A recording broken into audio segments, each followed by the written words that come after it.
बिस्मिल्लाहिर्रहमानिर्रहीम। हमारा आज का जो टॉपिक है इसके दो पार्ट्स हैं कि पहले पार्ट्स में हम कंटिन्यूस स्टेटमेंट को, दूसरे पार्ट में हम ब्रेक स्टेटमेंट को डिस्कस करेंगे। कंटिन्यू और ब्रेक स्टेटमेंट दोनों ही ऐसे स्टेटमेंट्स हैं जो लूप के फ्लो को कंट्रोल करने के लिए इस्तेमाल की जाती हैं। तो हम इन दोनों को बार बार देखेंगे कि किस तरह ये लूप का जो फ्लो है उस पर असरअंदाज हो सकती हैं, किसको कंटिन्यू और ब्रेक में से हम कहाँ पे इस्तेमाल करें। तो चलें हम सबसे पहले कंटिन्यू स्टेटमेंट को देखते हैं। कंटिन्यू स्टेटमेंट को लूप की बॉडी के अंदर लिखा जाता है और इसका बुनियादी मकसद ये होता है कि जैसे ही कंटिन्यू स्टेटमेंट जो है वो एग्जीक्यूट हो तो ये लूप का फ्लो जो है वो लूप के स्टार्ट में ले आए और उस आइटरेशन को स्किप कर दे जिसमें कंटिन्यू स्टेटमेंट एग्जीक्यूट हुई। तो बुनियादी जो टारगेट है कंटिन्यूस स्टेटमेंट को यूज करने का कि वो तमाम अवेलेबल आइटरेशंस में से किसी स्पेसिफिक आइटरेशन को पिक या चूज करना है या रिजेक्ट करना है। कंटिन्यूस स्टेटमेंट को यूज करके हम डिसाइड करेंगे कि हम किन आइटरेशंस के लिए स्टेटमेंट्स को जो कि लूप की बॉडी में लिखी हैं स्किप करेंगे या रिजेक्ट करेंगे। तो सबसे पहले हमने ये देखना है कि कंटिन्यूस स्टेटमेंट का सिंटैक्स क्या है और फिर हम ये देखेंगे कि किस तरह से प्रोग्राम में लूप के फ्लो को ये कंट्रोल करती है। तो यहाँ हम एग्जांपल लेते हैं सिंटैक्स में व्हाइल लूप की। आप कोई भी लूप जो है वो इस्तेमाल कर सकते हैं। तो व्हाइल लूप है, उसकी एक कंडीशन है, ये उसका बॉडी जो है वो स्टार्ट किया आपने, तो एक स्टेटमेंट लिखी है, फिर आपने एक कंडीशन लगा के कंटिन्यूस स्टेटमेंट लिखी है। तो जनरली कंटिन्यूस स्टेटमेंट से पहले हम कोई कंडीशन लिखते हैं कि ये टारगेट आपने तब अचीव करना है, ये काम आपने तब करना है जब कोई कंडीशन लिखे। तो इस कंटिन्यूस स्टेटमेंट की बेस पे हमने ये देखना है कि जब ये जो कलर मैंने चेंज कर दिया इन दो लाइंस का, इन दो स्टेटमेंट्स का, इफ कंडीशन और उसके बाद जो फॉलोइंग कंटिन्यूस स्टेटमेंट, तो स्टेटमेंट जैसे ही कंडीशन ट्रू होगी लूप वर्क करना शुरू कर देगा, स्टेटमेंट 1 एग्जीक्यूट होगी। कंडीशन इफ की जो है ये चेक की जाएगी, अगर तो ये कंडीशन फॉल है तो स्टेटमेंट 2 एग्जीक्यूट होगी और लूप रिपीट होता रहेगा जितने टाइम के लिए आपने इसको जो है वो रिपीट करने के लिए सेट किया है। अगर दरम्यान में कहीं पे जाके ये कंडीशन ट्रू हो जाती है तो कंटिन्यू स्टेटमेंट इस पॉइंट से प्रोग्राम का फ्लो जो है वो उठा के लूप के स्टार्ट में ले जाए। From here to here this will be the route. So statement 2 जो है वो स्किप हो जाएगी। तो जब कंटिन्यू स्टेटमेंट चलेगी स्टेटमेंट 2 स्किप हो जाएगी। तो ये बात हमने ध्यान में रखनी है। या कंटिन्यू स्टेटमेंट के बाद अगर आपने कोई स्टेटमेंट्स लिखी हैं लूप के अंदर तो वो स्किप हो जाएंगी। लूप जिस आइटरेशन में था उसको छोड़ देगा, उससे अगली आइटरेशन में चला जाएगा। यही चीज आप फ्लो चार्ट से भी अंडरस्टैंड कर सकते हैं। तो सबसे पहले आप लूप की कंडीशन को एवेलुएट करते हैं। काइंडली मेरे पॉइंटर को फॉलो कीजिएगा। तो अगर लूप की कंडीशन फॉल हो जाती है तो लूप खुद ब खुद टर्मिनेट हो जाता है। अगर लूप की कंडीशन ट्रू होगी तो हम लूप की बॉडी में चले जाएंगे। लूप की बॉडी के अंदर जो स्टेटमेंट्स लिखी हुई हैं कंटिन्यू स्टेटमेंट से पहले वो सारी एग्जीक्यूट होंगी। कंटिन्यू स्टेटमेंट से पहले हम जो कंडीशन लिखी है उसको चेक करेंगे कि वो ट्रू है या फॉल है। अगर तो वो कंडीशन ट्रू है तो फिर हम क्या करेंगे कि दोबारा से लूप के स्टार्ट में जाएंगे, लूप की कंडीशन फिर से चेक करेंगे, यानी अगली आइटरेशन में चले जाएंगे। अगर कंटिन्यू कंडीशन जो है वो फॉल होती है तो इस सूरत में जो कंटिन्यू स्टेटमेंट है ये डीएक्टिवेट रहेगी, ये काम नहीं करेगी। फॉल होने की सूरत में तो लूप की कंटिन्यू स्टेटमेंट के बाद आपने जो स्टेटमेंट्स लिखी हैं वो एग्जीक्यूट होंगी और उन स्टेटमेंट के एग्जीक्यूट होने के बाद दोबारा से कंट्रोल जो है वो लूप के स्टार्ट चला जाएगा। राइट। तो ये प्रोसेस जो है वो रिपीट होता रहेगा जब तक कि लूप की टर्मिनल कंडीशन आप अचीव नहीं करते।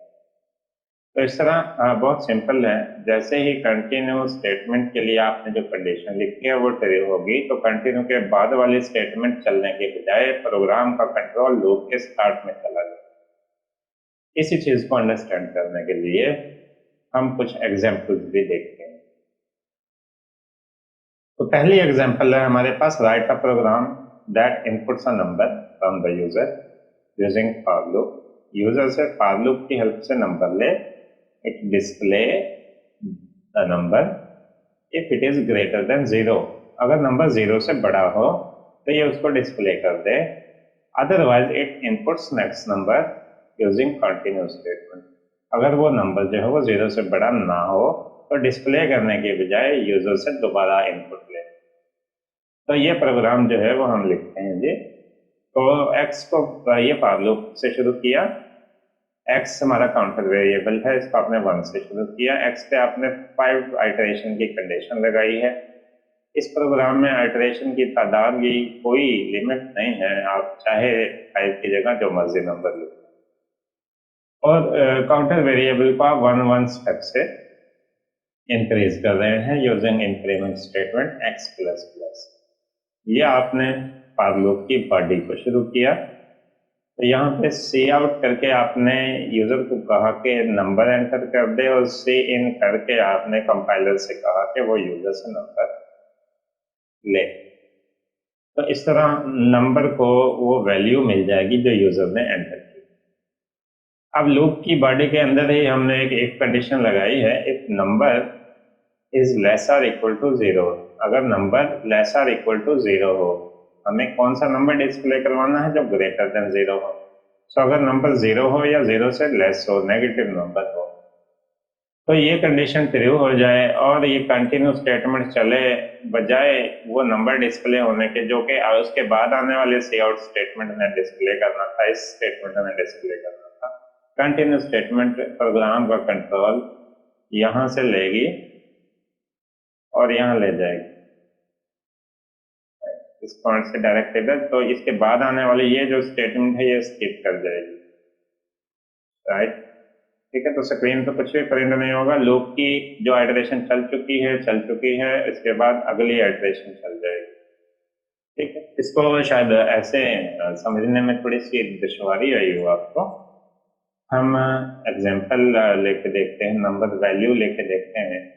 तो एज्यूम करते हैं जी, यहाँ ये आउटपुट में देखें, यूजर ने पहला नंबर एंटर कर दिया 5। तो सी इनसे 5 नंबर मिला, कंडीशन चेक की, कंडीशन फॉल्स थी, कंटिन्यू डीएक्टिवेट रहेगी, स्क्रीन पे प्रिंट होगा यू एंटर। ये स्ट्रिंग है, एज इट इज आ जाएगी। नंबर की जितनी भी वैल्यू होगी स्क्रीन पे प्रिंट हो जाएगी, स्क्रीन पे प्रिंट होगा यू एंटर्ड 5। सेकंड केस लेते हैं, यूजर ने एंटर कर दिया -1। अब एन यू एम जो आइडेंटिफाइड है, इस वेरिएबल है, इसकी वैल्यू है -1। -1 के लिए अगर चेक करें तो -1 is less or equal to zero, तो कंडीशन ट्रू हो गई है। कंटिन्यू स्टेटमेंट एक्टिवेट हो जाएगी। कंटिन्यू स्टेटमेंट जैसे ही एक्टिवेट होगी तो कंट्रोल यहाँ पे जाएगा, लूप जो है उसमें x की वैल्यू में एक ऐड हो जाएगा। दोबारा से ये कंडीशन चेक करेंगे, ये कंडीशन ट्रू हुई कि नहीं। अगर ये कंडीशन ट्रू है तो स्क्रीन पे प्रिंट होगा एंटर अ नंबर, यानी कि नया नंबर एंटर करें, फिर नया नंबर एंटर होगा। उसके लिए फिर इफ कंडीशन को एवेल्युएट करेंगे, नए नंबर के लिए भी इफ कंडीशन को एवेल्युएट करेंगे। अगर तो वो नंबर जो है वो जीरो या जीरो से छोटा होगा, लेस देन जीरो होगा, तो कंटिन्यू स्टेटमेंट काम करेगी, अदरवाइज जो है वो कंटिन्यू स्टेटमेंट स्किप हो जाएगी और स्क्रीन पे जो है वो नंबर प्रिंट होगा। ये देखें, 5 एंटर किया तो स्क्रीन पे डिस्प्ले हो गया, -1 एंटर किया तो उसने दोबारा नंबर मांग लिया, दोबारा मांगा तो जीरो दे दिया। जीरो भी देने के बाद जीरो के लिए भी जो आप देखें कि उसको डिस्प्ले नहीं करवाना, तो दोबारा से नंबर मांगा तो अब -5 एंटर कर दिया। -5 एंटर करने के बाद भी उसने -5 को डिस्प्ले नहीं करवाया, ठीक है, फिर से नंबर मांगा उसने, फिर हमने 100 एंटर कर दिया। तो जैसे ही आपने 100 एंटर किया तो नीचे लिखा हुआ आ गया यू एंटर्ड 100। तो इस तरह से कंटिन्यूस स्टेटमेंट की हेल्प से आपने सिर्फ उन स्टेटमेंट को एग्जीक्यूट करवाया, उन आइटरेशंस के लिए स्टेटमेंट चली, राइट, जिनके लिए जो वेरिएबल था, जो नंबर था, उसकी वैल्यू 0 से बड़ी। इस तरह हम और एग्जाम्पल देखते हैं जी। ये एक एग्जाम्पल है, write a program that display the sum of following series. ये एक सीरीज है जो 8 नंबर्स को सम कर रही है। बहुत ही सिंपल सी एग्जाम्पल है, फोकस कीजिएगा, बड़ी आसानी से समझ आ जाएगी कि ये क्या टारगेट अचीव करती है। तो यहाँ पे आपने एक फॉर लूप लगाया है जो 1 से शुरू होता है, जिसका वेरिएबल आई और 100 तक जाता है, और हर बार आप उसकी वैल्यू में 1 ऐड कर रहे हैं। तो 1 से शुरू होगा, जब आप उसमें 1 ऐड करते हैं तो उसकी वैल्यू 2 होगी, फिर 3 होगी, फिर 4, फिर 5, जब तक कि आप 100 तक नहीं पहुंचते। सम के लिए आपने स्टेटमेंट लिखी है, sum is equal to sum plus I. हर बार सम में आपने आई ऐड करना है, और सम को 0 से आपने शुरू किया तो 0 प्लस आई होगा। लेकिन अगर आप क्वेश्चन पे गौर करें तो इसमें ये सारे 8 नंबर हैं। अगर हम आई में हर बार 1 ऐड करेंगे तो एक बार ऐड होगा, एक बार इवन होगा, एक बार ऐड होगा, फिर इवन, एंड सो ऑन। तो हमें 8 नंबर्स को तो ऐड करना है, इवन नंबर्स को स्किप करना है। तो इवन नंबर को स्किप करने के लिए आपने कंटिन्यूस स्टेटमेंट का इस्तेमाल किया है। इवन नंबर को आपने सर्च कैसे किया? आपने देखा आई को आपने 2 से डिवाइड किया और रिमाइंडर को देखा। अगर तो रिमाइंडर 0 था तो इसका मतलब ये हुआ कि ये जो नंबर है ये इवन है, आई इवन है। अगर आई इवन हो तो कंटिन्यूस स्टेटमेंट एक्टिव हो जाए, यानी कि अब उसको इवन नंबर को सम में नहीं लेके जाना, तो ये sum is equal to sum plus I skip हो जाएगा, प्रोग्राम का कंट्रोल दोबारा लूप में चला जाएगा, आई की वैल्यू में 1 ऐड हो जाएगा। आई की वैल्यू जो है वो 2 है, तो उसमें आप एक और ऐड कर दें तो वो क्या हो जाएगी जी, 3। तो जब आई की वैल्यू 3 बन जाएगी तो 3 के लिए ये कंडीशन फॉलो होगी, क्योंकि रिमाइंडर 1 बचेगा। अगर आप 3 को 2 से डिवाइड करें तो रिमाइंडर 1 बचेगा, तो ये कंडीशन फॉलो होगी, कंटिन्यूस स्टेटमेंट नहीं चलेगी। तो 3 जो है वो सम के अंदर ऐड हो जाएगा। सम में पहले 1 था, अब उसमें 3 आके ऐड हो जाएगा, ठीक है। फिर 3 के बाद 4 आएगा, 4 के लिए ये कंडीशन ट्रू हो जाएगी। 4 डिवाइडेड बाय 2 पूरा पूरा तक सेम हो जाता है, रिमाइंडर 0 आएगा, राइट। तो वो सम में जो है वो ऐड नहीं होगा, क्योंकि हमारी कंटिन्यूस स्टेटमेंट अब वर्क करेगी। 5 के लिए कंटिन्यूस स्टेटमेंट वर्क नहीं करेगी, 6 के लिए करेगी, एंड सो ऑन। इस तरह पूरा 100 टाइम हमारा लूप जो है वो रिपीट होगा, और सबका मजमुआ जो है जब लूप कंप्लीट हो जाएगा हमारा, तो सी आउट स्टेटमेंट लिख के हम उसको डिस्प्ले करेंगे। तो ये हमारा कंटिन्यूस स्टेटमेंट का एक और प्रॉब्लम था। तो होपफुली आपको कंटिन्यूस स्टेटमेंट की समझ आई। अब हम अपने सेकंड पार्ट की तरफ चलते हैं, जो कि है ब्रेक स्टेटमेंट। ब्रेक स्टेटमेंट की वर्किंग स्लाइटली डिफरेंट है as compare to continuous statement. Break statement की हमें जरूरत कब पड़ती है, किस लिए लगाते हैं, और इससे हमें क्या अचीव होता है? ब्रेक स्टेटमेंट लूप को टर्मिनेट करने के लिए। अब देखना यह है कि ये लूप को कब टर्मिनेट करें। तो बुनियादी तौर पे हम एग्जांपल ऐसे लेते हैं कि हमने एक लूप लगाया है जिसमें 100 आइटरेशन, हम किसी वैल्यू को सर्च कर रहे हैं, और जो हमारी रिक्वायर्ड वैल्यू है वो हमें जो है वो 25 आइटरेशंस के बाद मिल जाती है। उसके बाद जो फर्दर 75 आइटरेशंस लूप में चलानी थी, हम चाहते हैं कि वो ना चलाए। तो फिर हम एक कंडीशन लगाएंगे कि अगर ये टारगेट अचीव हो जाए तो फिर लूप को टर्मिनेट कर दें। कैसे टर्मिनेट कर दें जी? उस टर्मिनेशन के लिए हम ब्रेक स्टेटमेंट लगाते हैं।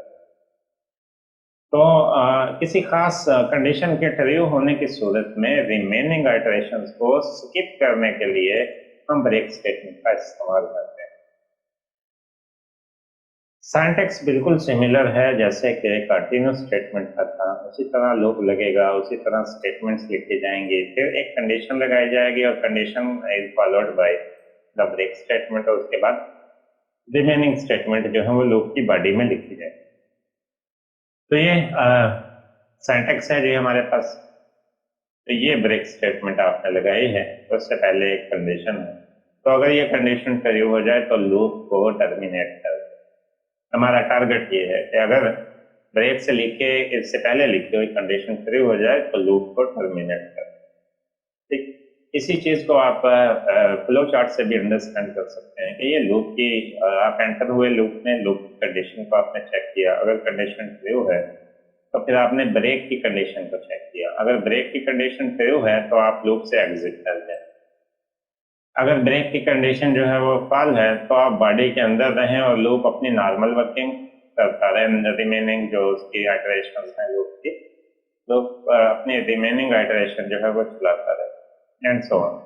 तो इस तरह से ये जो है वो सर्कल चलता रहेगा जब तक के ब्रेक स्टेटमेंट की कंडीशन फॉल होगी। और जैसे ही ब्रेक स्टेटमेंट की कंडीशन जो है वो ट्रू होगी तो लूप एग्जिट कर जाएगा। तो एग्जिट के दो ऑप्शन, अगर तो लूप की जो इनिशियल कंडीशन है वही फॉल हो, नंबर वन। नंबर टू, अगर ब्रेक स्टेटमेंट की कंडीशन जो है ये ट्रू हो तो दोनों सूत्रों में हमारा लूप जो है वो टर्मिनेट कर जाएगा, रुक जाएगा, काम करना बंद कर देगा। जितनी आइटरेशन चल चुकी है उससे पहले, ब्रेक से पहले वो चल जाएगी। ब्रेक स्टेटमेंट के एक्टिव होने के बाद लूप फर्दर आइटरेशंस नहीं चलाएगा। लें जी, अब इसके कुछ एग्जांपल्स देखते हैं। तो ये एक मॉडल एग्जांपल है जिसमें आपने एक फॉर लूप लगाया है, एक स्टेटमेंट लिखी है सी आउट क्वेश्चनिंग, उसके बाद आपने ब्रेक लिखा है और उसके बाद आपने लिखा cout gateway to knowledge. Loop की बॉडी को आपने क्लोज कर दिया और उसके बाद आपने लिखा सी आउट बाय। तो ये जो आखिरी लाइन है ये लूप के अंदर नहीं, लूप के बाहर आपने लिखी, लूप से बाद वाले स्टेट। तो यहाँ एक चीज जो आपको यहाँ से सीखनी है, जो कंसेप्ट आपने लेना है यहाँ से, वो ये है कि ब्रेक स्टेटमेंट अगर आ गई तो लूप टर्मिनेट कर जाएगा। तो ये स्टेटमेंट जो आपने लिखी है गेटवे टू नॉलेज, ये कभी भी स्क्रीन पे प्रिंट नहीं होगी। तो गेटवे टू नॉलेज जो आपने लिखा है ये कभी भी स्क्रीन पे प्रिंट नहीं होगा अगर उससे पहले आपने ब्रेक स्टेटमेंट लिखी, क्योंकि यहाँ आपने कोई कंडीशन नहीं लगाई। इन जनरल आपने ब्रेक स्टेटमेंट लिख दी है विदाउट एनी कंडीशन। ठीक है, तो ब्रेक के बाद वाली स्टेटमेंट कभी भी एग्जीक्यूट नहीं होगी, बल्कि उससे पहले ही हमारा लूप जो है वो टर्मिनेट कर जाएगा। इसके लिए हम एक प्रॉपर एग्जांपल देखते हैं। तो ये हमारे पास एक सिंपल सी एग्जांपल है, वही है जिस तरह की आपने कंटिन्यू के लिए लिखी। तो write a program that inputs number from the user using for loop if the number is greater than 0। अगर नंबर हमारा जो है वो 0 से ग्रेटर हो तो उसको डिस्प्ले करवा दे, और अगर हमारा नंबर जो है वो 0 से लेस हो या 0 हो, ठीक है, तो लूप को टर्मिनेट कर। ठीक है, तो जब तक नंबर 0 से बड़ा होगा तो आपसे नया नंबर लेगा और उसको डिस्प्ले करवाएगा। जैसे ही यूजर नेगेटिव नंबर एंटर करेगा तो लूप टर्मिनेट कर, फिर आपसे फर्दर जो है वो नंबर नहीं मांगा जाएगा। तो बहुत सिंपल है। ये आपने जो है वो काउंटर वेरिएबल दिया है एक्स, तो 1 से शुरू किया है, इसकी टर्मिनल कंडीशन आपने 5 रखी, मीन्स आप 5 आइटरेशन के लिए ट्राई करना चाहते हैं, आप इसको वेरी कर सकते हैं। 1 का आपने एक्स में इंक्रीमेंट देना है। आपने नंबर लेना है यूजर से सी आउट सी इन करके, सी आउट करके आपने लिखा एंटर नंबर और सी इन करके आपने कहा कि नंबर दे दे कीबोर्ड की हेल्प से यूजर। तो अब आपने एक ब्रेक स्टेटमेंट से पहले कंडीशन लगाई है, if number is less or equal to 0 then break statement activate हो जाए। अगर ऐसा ना हो तो फिर सी आउट करें you entered this number and you N, जो भी इसकी वैल्यू होगी वो स्क्रीन पे प्रिंट हो जाएगा। तो ये आपका लूप बार बार रिपीट होगा, हर बार ब्रेक से पहले लिखी हुई कंडीशन चेक होगी, उस बेस पे डिसाइड करेगा कि लूप में आगे चलना है या रुकना है। ठीक है, इसको आप यहाँ से देखें, पहली वैल्यू है 5, यूजर ने नंबर एंटर किया 5, तो स्क्रीन पे प्रिंट हो गया 5, क्योंकि ये कंडीशन सही नहीं है। 5 is not less or equal to 0, 5 0 से छोटा या उसके बराबर नहीं है। ठीक है, तो ब्रेक स्टेटमेंट डीएक्टिवेट रहेगी, तो सी आउट स्टेटमेंट आपकी वर्क करेगी और स्क्रीन पे 5 लिखा हुआ आ जाएगा, यू एंटर्ड 5। ठीक है, दूसरी एग्जांपल में उसने कहा अगर यूजर ने 10 एंटर कर दिया तो 10 भी 0 से लेस और इक्वल नहीं है तो सी आउट स्टेटमेंट चलेगी। एक कंडीशन जो है वो फॉल है, स्क्रीन पे प्रिंट होगा यू एंटर्ड 10। इसके बाद तीसरी इटरेशन में यूजर ने नंबर एंटर कर दिया -5। जैसे ही नंबर की वैल्यू -5 हुई तो look at this condition, -5 is less or equal to 0, yes -5 is less or equal to 0। तो ब्रेक स्टेटमेंट एक्टिवेट होगी। जैसे ही ब्रेक स्टेटमेंट एक्टिव होगी हमारा लूप रुक जाएगा। तो अब ना तो उसने नया नंबर मांगा है हमसे और ना ही नेगेटिव नंबर को स्क्रीन पे डिस्प्ले करवाया है, बल्कि प्रोग्राम टर्मिनेट हो गया। यही हमारा टारगेट। इसी तरह एक और प्रोग्राम देखते हैं जिसमें आपने ब्रेक स्टेटमेंट को यूज करना है। प्रोग्राम है हमारा write a program that inputs 2 numbers and display the greatest common divisor. आप बहुत नंबर 2 नंबर ले और उनका जो ग्रेटेस्ट कॉमन डिवाइजर है वो हमें फाइंड करके दें। ग्रेटेस्ट कॉमन डिवाइजर उस नंबर को कहते हैं जो 2 नंबर्स को पूरा पूरा डिवाइड कर दे और वो सबसे बड़ा नंबर हो जो उन दोनों को पूरा पूरा डिवाइड कर सकता है।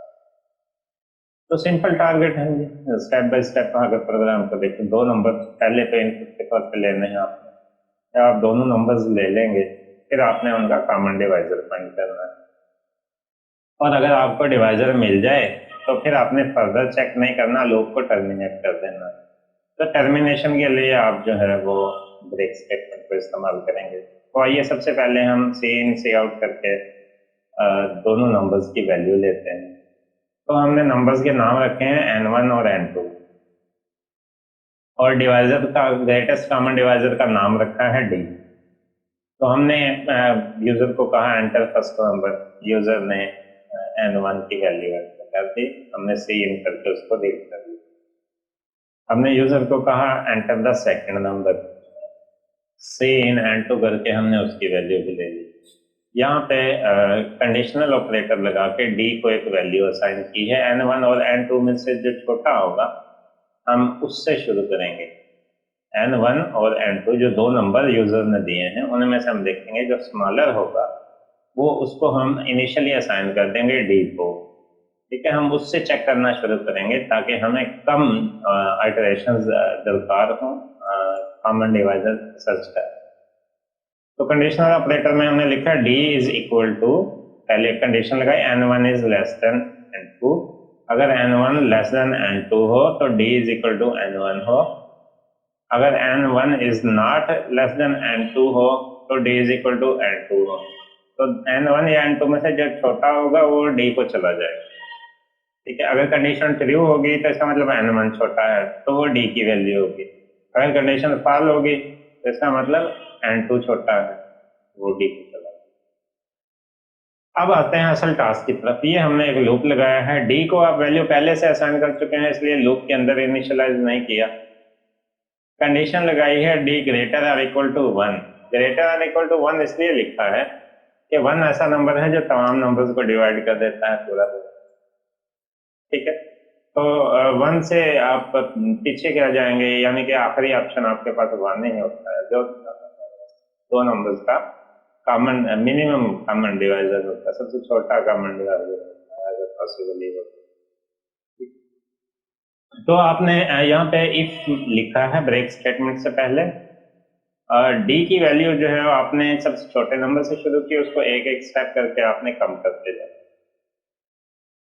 कंपाउंड कंडीशन लगाई है आपने इफ के अंदर, if you divide n1 by d and the remainder is 0, यानी n1 पूरा पूरा तकसीम हो जाए अगर आप उसको d से डिवाइड करें तो, एंड आप n2 को भी d से डिवाइड करें और रिमाइंडर जो है वो 0 आ जाए। ठीक है, तो दोनों का एक साथ होना जरूरी है इसलिए आपने दरमियान में एंड जो है वो इस्तेमाल किया है। ठीक है, तो अगर ये टारगेट अचीव हो जाए तो लूप को टर्मिनेट कर दें ब्रेक स्टेटमेंट के जरिए। राइट, सो उसके बाद जो है आप d की वैल्यू को स्क्रीन पे प्रिंट करवा दें। क्योंकि यहाँ पे कोई करली ब्रैकेट यूज नहीं की तो इसलिए सी आउट स्टेटमेंट जो आपको नजर आ रही है, लास्ट वाली सी आउट स्टेटमेंट, ये लूप से बाहर है, लूप के अंदर मौजूद है। ओके, हम एग्जांपल लेके इसको अंडरस्टैंड करते हैं। ये आउटपुट में देखें, फर्स्ट नंबर यूजर ने एंटर किया लेफ्ट 18 और सेकंड नंबर यूजर ने जो एंटर किया है ये है 27। सो यहाँ पे सबसे पहले डी की वैल्यू क्या होगी, n1 होगा 18, n2 होगा 27 और d होगा 18। ठीक है। सो इसको अगर आप देखें तो d शुरू कहाँ से हुआ, 18 से शुरू हुआ। 18 डिवाइडेड बाय 18 तो ठीक है, डिवाइड हो गया, आंसर भरना होगा। 27 divided by 18, no, this can not be divided, इसमें रिमाइंडर मिलेगा।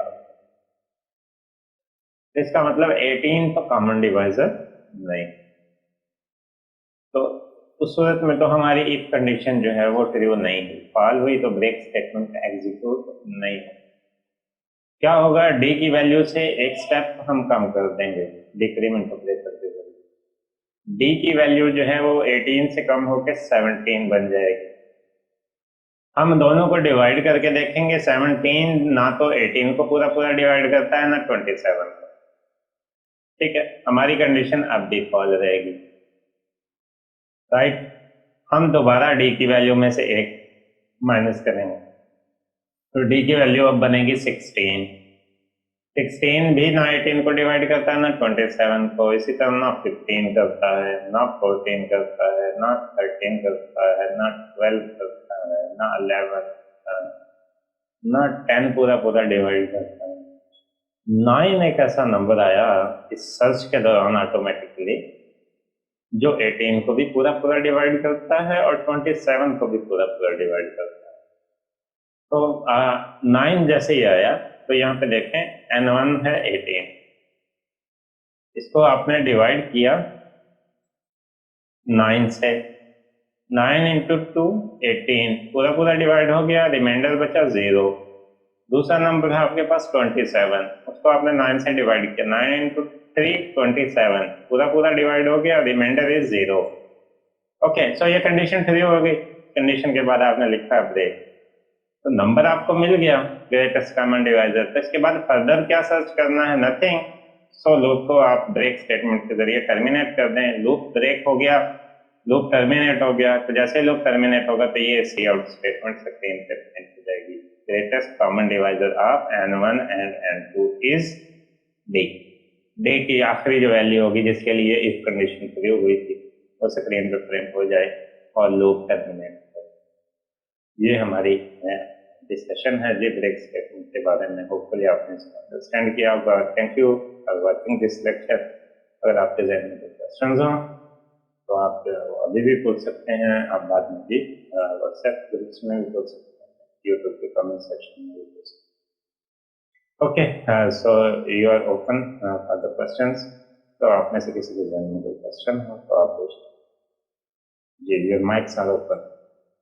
If you have any question, please ask. Sir, ये पहले एग्जांपल हमने if it is greater than 0 otherwise it input next number using context।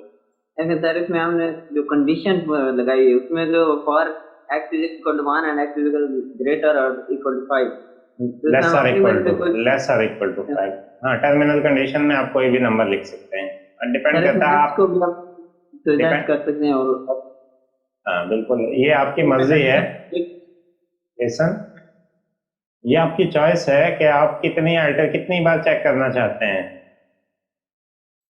ठीक है, उस हिसाब से आप पार लूप लगाएंगे। इसने 5 टाइम रेपिटेशन के लिए लगाया है, आप 10 टाइम के लिए भी लगा सकते हैं, आप 20 के लिए भी लगा सकते हैं, आप 100 के लिए भी लगा सकते हैं। सो इट्स योर चॉइस जी। कोई और क्वेश्चन? जैसे नेक्स्ट एग्जांपल आपने दी तो उसमें इस एग्जांपल तो यस नहीं, एक और थी मेरा ख्याल यहाँ भी मेरे ध्यान में नहीं है। उसमें सर ऑड नंबर वाला था कि ऑड नंबर आए तो उसमें हमने x प्लस प्लस से Yes, लिखा था, ma'am. कहने का मतलब ये था कि क्या हम वहाँ पे कंडीशन लगा सकते हैं x प्लस टू, इस तरह के अगर आप प्रीवियस लेक्चर में हमने जी जी अगर आप x प्लस टू लिख देंगे तो फिर तो कंटिन्यूस स्टेटमेंट की जरूरत ही नहीं होगी, क्योंकि उस सूरत में एवन नंबर जनरेट ही नहीं होगा। तो सर मतलब क्या लगा सकते हैं अगर अगर कंडीशन हम के मुताबिक हो?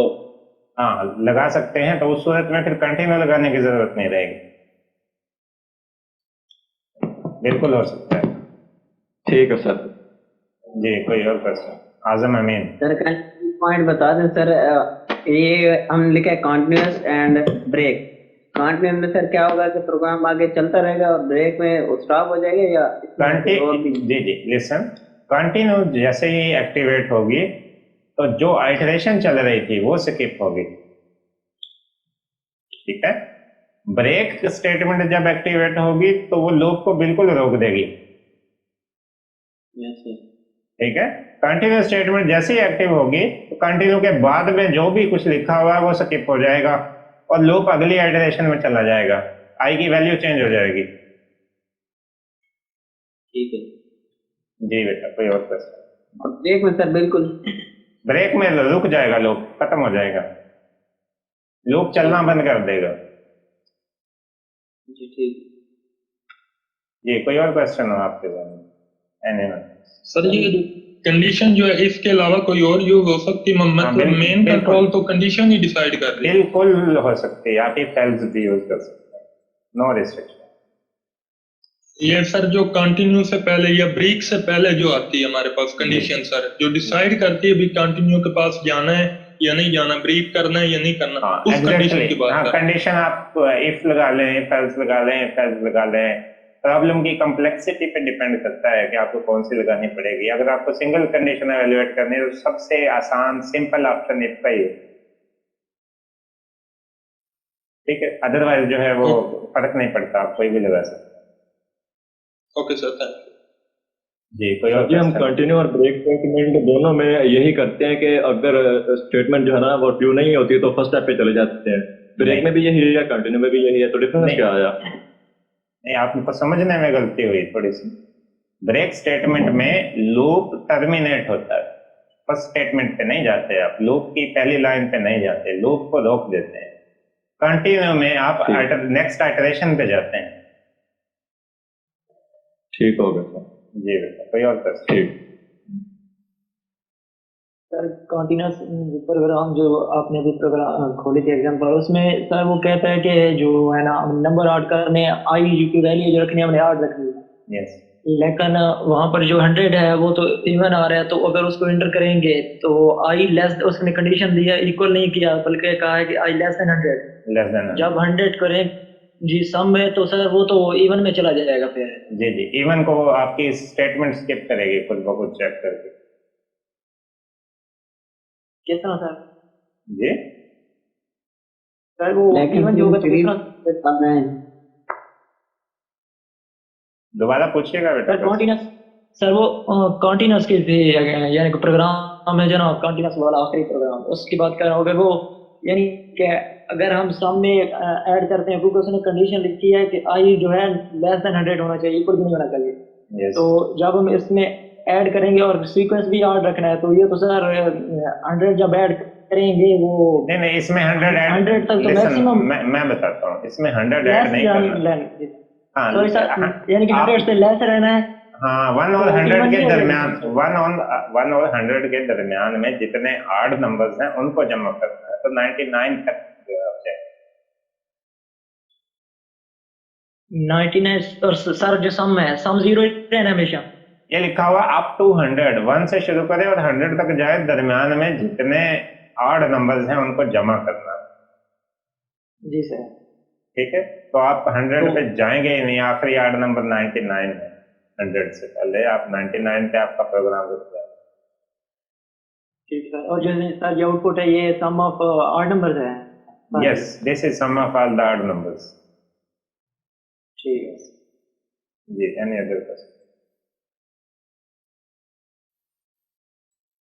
Okay students, thank you very much for the meeting. Have a good day. Thank you. Thank you sir.